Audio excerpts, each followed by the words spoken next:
और इसी बीच एक बड़ी खबर आपको बता दें, दिल्ली लाल किला ब्लास्ट केस से जुड़ी यह खबर है। 2 आरोपियों की न्यायिक हिरासत बढ़ी है। आरोपी तुफैल भट्ट और जमीर अहमद की हिरासत बढ़ी है। पटियाला हाउस कोर्ट ने न्यायिक हिरासत बढ़ा दी है। 30 दिनों के लिए न्यायिक हिरासत बढ़ा दी गई है। ये जानकारी आपको दे दें, जहां दिल्ली ब्लास्ट केस आपको याद होगा और इस पूरे घटनाक्रम में जो अपडेट है वो सामने, आरोपी तुफैल भट्ट और जमीर अहमद की जो न्यायिक हिरासत है वो बढ़ गई है। पटियाला हाउस कोर्ट ने न्यायिक हिरासत बढ़ा दी है।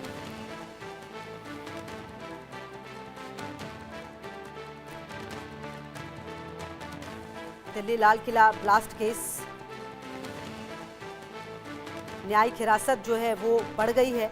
और आपको बता दें कि इस पूरे घटनाक्रम में जो अपडेट है वो सामने आया है और देखना होगा कि कोर्ट ने इस मामले में गिरफ्तार आरोपियों की जो न्यायिक हिरासत है वो बढ़ा दी है।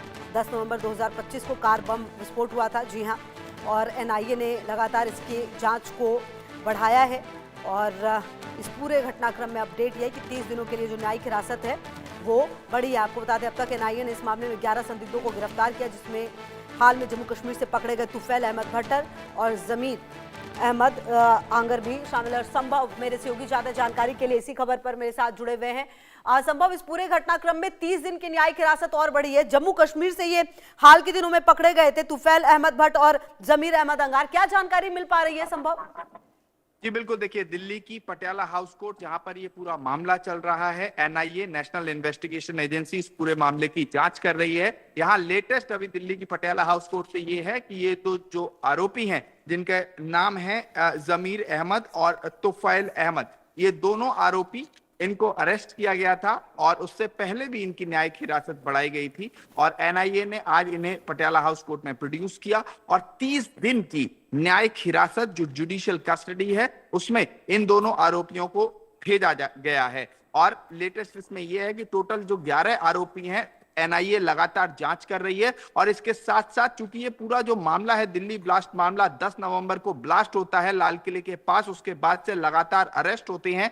टोटल जैसा कि आप बता रहे थे कि टोटल 11 अरेस्ट अब तक इस मामले में हो चुके हैं। जो 11 आरोपी हैं उन सभी से जांच चल रही है। और इसमें एक अपडेट और है, हालांकि ये पुराना अपडेट है लेकिन पूरी जो स्टोरी है, टाइमलाइन अगर हम समझते हैं तो 10 नवंबर से अब तक चूंकि ये मामला NIA national investigation agency investigate कर रही है और इन कैमरा हियरिंग होती है दिल्ली की पटियाला हाउस कोर्ट में, तो अंदर कोर्ट की जानकारी देना मुश्किल होता है क्योंकि वो इन कैमरा होता है, वहां मीडिया पर्सन अलाउड नहीं होते। लेकिन जो अभी लेटेस्ट अपडेट है वो 30 दिन की इन दोनों की जुडिशियल कस्टडी का बढ़ना, साथ ही साथ 45 दिन का और समय एनआईए ने मांगा था नेशनल इन्वेस्टिगेशन एजेंसी ने कि उनको चार्जशीट फाइल करने में या इन्वेस्टिगेशन को और पूरा करने में उन्हें समय चाहिए और वो समय भी दिल्ली के पटियाला हाउस कोर्ट ने दे दिया था।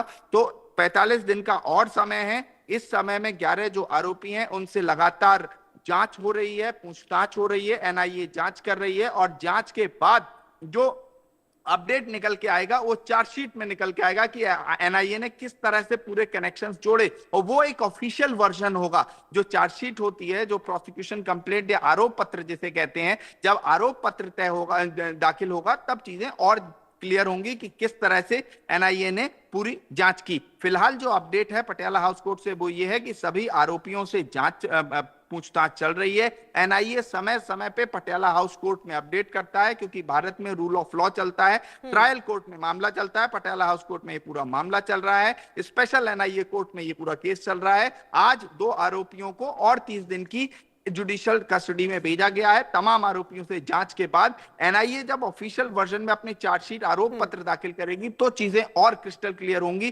कि किस तरह से पूरी इन्वेस्टिगेशन हुई और क्या पूरा प्लॉट था। और अभी तो सूत्रों के हवाले से ज्यादा खबर आती है जब डिटेल चार्जशीट फाइल होगी, जो कि उम्मीद है क्योंकि 45 दिन का एक्सटेंशन मांगा था एनआईए ने अदालत से और 45 दिन का उन्हें एक्सटेंशन मिल गया है। तो 45 दिन का ये जो टाइम फ्रेम और है, लगभग 1-1.5 महीने का समय इसी में, तो इसका मतलब लगभग अप्रैल के अंत तक या मई की शुरुआत में चार्जशीट फाइल हो सकती है। और चार्जशीट आरोप पत्र अपने आप में महत्वपूर्ण होगा कि तमाम 11 आरोपियों के बयान क्या हैं, उसके अलावा एनआईए ने किस तरह से लिंक जोड़े हैं। और अभी भी पूरी चूंकि इन्वेस्टिगेशन जांच चल रही है तो अभी कुछ भी कहना थोड़ा सा जल्दीबाजी होगा जब तक ऑफिशियली एनआईए कुछ कोर्ट में रिटन रूप में, लिखित रूप में, चार्जशीट के रूप में दाखिल नहीं करती। ठीक है, बिल्कुल।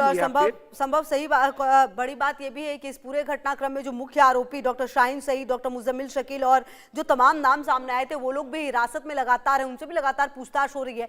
कुल मिलाकर इन आरोपियों के जो नाम सामने आए हैं, इनको अगर न्यायिक हिरासत इनकी ज्यादा मिल रही है, इट मींस कि देयर इज समथिंग। और कहीं ना कहीं जब एनआईए इस पूरे घटनाक्रम की जांच कर रही है तो जो ये अवधि बढ़ी है, तो ये कहीं ना कहीं बहुत ज्यादा सही होता है, क्योंकि इस दरमियान ही और ज्यादा जांच जो है वो तेजी से बढ़ती है। क्योंकि हमने देखा है कि जांच के दरमियान ही और जो आतंकवादी है वो हिरासत में लिए गए इस पूरे घटनाक्रम से जुड़े हुए।